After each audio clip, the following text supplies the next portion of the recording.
Good morning. Hey, it's February 18th and the time is come for me to tap my trees. So I got up a little early this morning before work and I am getting together my buckets and my spiles and my piping, and I got permission yesterday from the people that I tap, the people whose trees I tap, and they said, yeah, go for it. So taking advantage of this warm day and going to get that sweet sap rolling.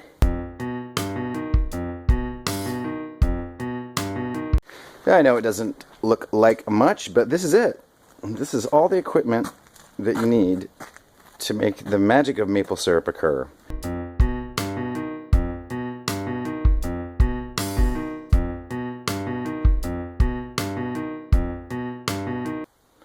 Okay, this is the tool, 3/4 inch cordless drill, Makita. There's just a few numbers you need to remember when making maple syrup, and 7/16 of an inch is one of them. That is the size of the bit that makes the hole which fits the spiles, which draw the sap, which make the maple syrup.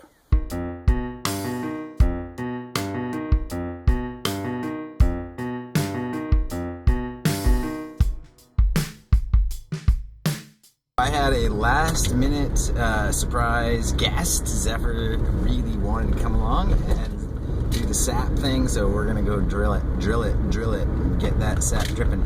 Right, Z?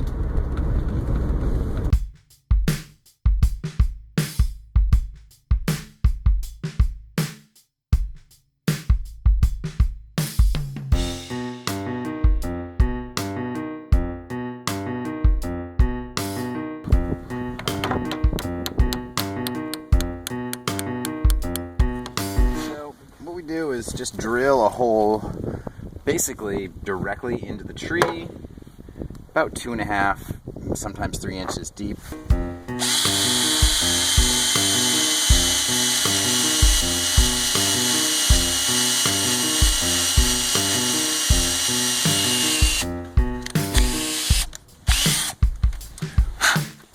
I do it at a slight uphill angle. That way the sap will flow down and out of the hole.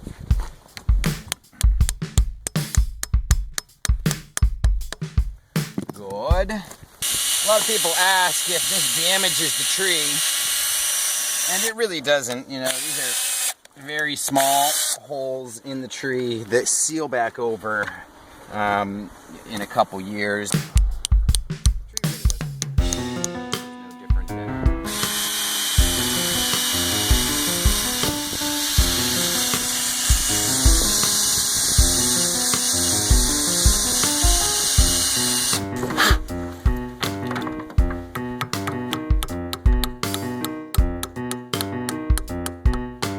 Okay, so I was talking earlier about the numbers that you need to remember, the important numbers in making maple syrup, and 7/16, which is the size of the bit, that's one number you need to remember. The other number you need to remember is 40:1. It's a ratio, which means that it takes 40 gallons of sap to make 1 gallon of maple syrup. This is 5 gallons. If you were to boil 5 gallons of sap down, it would make a 1 pint jar of maple syrup.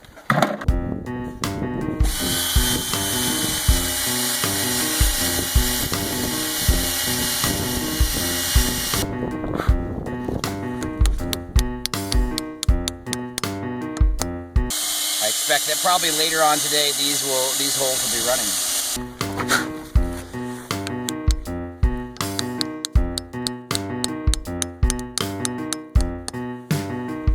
There. All right, that's it.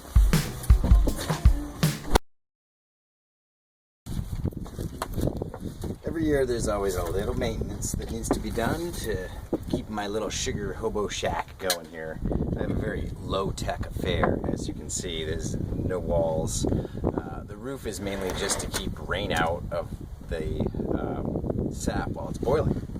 So today I am going to replace some stovepipe using just some galvanized steel, 6-inch pipe, elbow at the base, screw it together with some self-drilling screws. Pretty straightforward.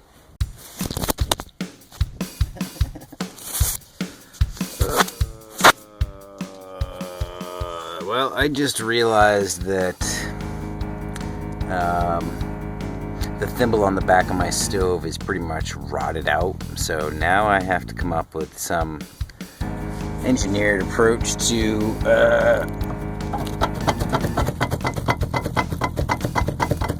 trying to fix this, because all of the weight of the stovepipe sits down on this, and you know, it's just got like one good spot where it's anchored. Well, like I said, there's always some kind of maintenance. It's usually not this big of a deal, but I'm sure I can come up with some sheet metal and get something quick eat in here. Whew. It's kind of disgusting, but I think I've discovered the perfect mousetrap. I was looking at some sections of stovepipe that had been stood on end with a plastic sleeve around it, and the mouse would go in here and get tunneled down there, and then just, you can't see that, I gotta get the light on, just fall down in there and die in each of these little stovepipe sections. There's a little graveyard of mice going on here. That's where the smell has been coming from. Oh, Jesus. Well, here's my two options. One very large olive oil can, and just bust into a new piece of stovepipe, flatten it out. I think that's probably what I'll end up doing, is just using the stovepipe, because I need an inside and outside flange. I think this is going to work. We might get out of this. Might get out of this yet.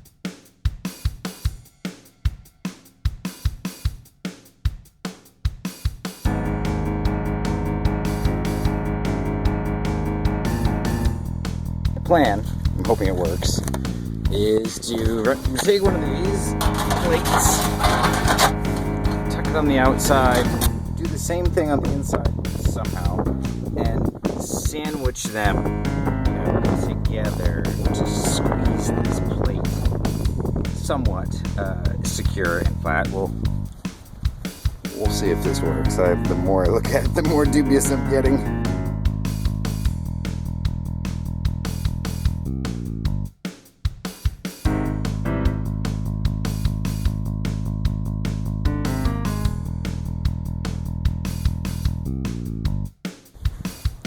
Pretty pleased. I think this is going to work real well. It's very rugged right now anyway. I don't know what it's going to look like after many hundreds and hundreds of degrees of heat at lots of hours, but check it out. That's it right there. That's rugged too, let me tell you. This will get me through a season. This will get me through a season.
No pre-drilling required.